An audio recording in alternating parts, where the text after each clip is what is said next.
Banking sector में 2026 में एक बहुत बड़ा चेंज आने वाला है जिसको इंस्टीट्यूशनल सर्कल्स में 2026 रेगुलेटरी रीसेट कहा जा रहा है। आरबीआई का अब फोकस सिर्फ आपको बैंकिंग सर्विसेज देने पर नहीं है बल्कि आपके सर्विसेज को सेफ, ट्रांसपेरेंट और फेयर बनाने पे है। तो चलिए देखते हैं कि ये नए चेंजेस आपके पॉकेट पे क्या बदलाव लाएंगे। सबसे पहला बड़ा फायदा है जीरो बैलेंस BSBD अकाउंट्स को लेके। 2026 में आरबीआई ने इन नो फ्रिल्स अकाउंट्स के रूल्स सारे बैंक्स के लिए सेम रख लिए हैं। इसका ये मतलब है कि साल में आपको कम से कम 25 चेक लीव्स फ्री मिलेंगे ही मिलेंगे।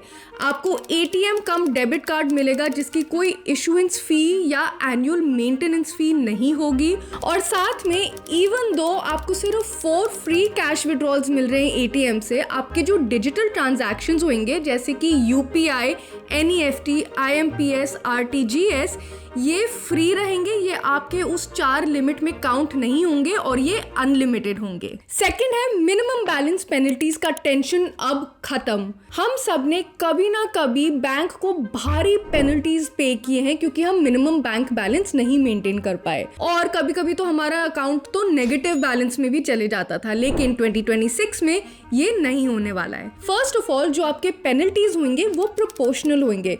मान लो आपका मिनिमम बैलेंस है सिर्फ 100 रुपए कम है तो आपको छोटी पेनल्टी पे करनी पड़ेगी कंपेयर टू उस पर्सन जिसका मिनिमम बैलेंस 1000 रुपए से कम है। सेकंड, ये बैलेंस जैसे ही खत्म होएगा बैंक्स आपको एक अलर्ट भेजेंगे और ये लीगली जरूरी है। जैसे ही आपको अलर्ट मिलेगा आपके पास 30 दिन का विंडो होगा अपने बैलेंस को ठीक करने के लिए।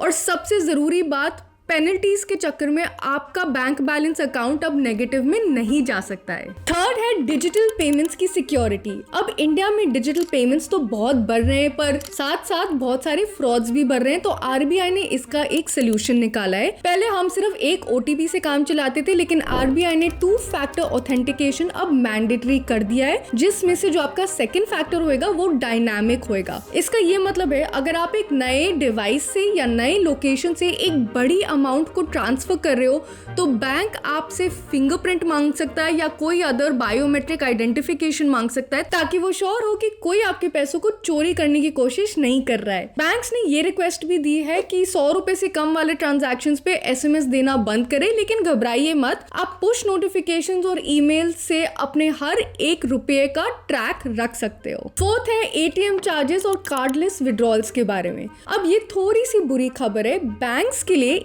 ATMs चलाना अब बहुत एक्सपेंसिव होना शुरू हो गया है और इसी चक्कर में चार्जेस इंक्रीज हो रहे हैं। आपके पास 4 फ्री विड्रॉल्स का लिमिट तो है ही, लेकिन जैसे ही वो लिमिट खत्म हो जाती है आपको ट्रांजैक्शन पर 23 रुपीज का चार्ज देना पड़ेगा। और अगर आप UPI यूज कर रहे हो ATM के अंदर विड्रॉल करने के लिए तो वो भी आपके जो फ्री वाले 4 लिमिट है उसमें काउंट हो जाएंगे। फिफ्थ है नॉमिनेशंस और अनक्लेम्ड पैसों की खोज।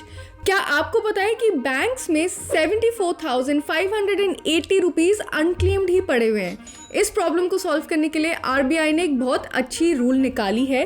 बेसिकली पहले आप सिर्फ एक नॉमिनी डाल सकते थे अपने बैंक अकाउंट के लिए, लेकिन अब आप 4 नॉमिनीज डाल सकते हो। इन्हें आप सक्सेसिव रख सकते हो, यानी कि एक के बाद एक, या इनको साइमल्टेनियस रख सकते हो परसेंटेजेस में डिवाइड करके। और हाँ, अगर आपको लगता है कि आपकी फैमिली का कुछ पैसा फंसा हुआ है तो आप आरबीआई के एक्सपैंडेड UDGM पोर्टल पे जाके वो पैसे खोज सकते हो। सिक्स्थ, इन्फ्लेशन से कैसे बचे। अब फाइनल बात यह है कि आरबीआई ने 4% का टारगेट इन्फ्लेशन रखा है इस साल के लिए, और इसका ये मतलब है कि सिर्फ सेविंग्स अकाउंट में अपना पैसा छोड़ना स्मार्ट मूव नहीं है क्योंकि वो इन्फ्लेशन को बीट नहीं करेगा। एक सेफ ऑप्शन है आरबीआई के फ्लोटिंग रेट बॉन्ड्स, जिसका अभी इंटरेस्ट रेट 8.05% पे चल रहा है, जो एक काफी अच्छा इंटरेस्ट रेट है। सही जगह में अपने पैसे डालना बहुत जरूरी है, वरना आप अपने पैसों को लूज कर सकते हो इन्फ्लेशन के चक्कर में। अगर आपको सही इन्वेस्टमेंट्स और वेल्थ मैनेजमेंट के बारे में और सीखना है तो पैसासीखो.in पे जाइए। हमारे वेबसाइट पे बहुत सारे कॉम्प्रिहेंसिव आर्टिकल्स हैं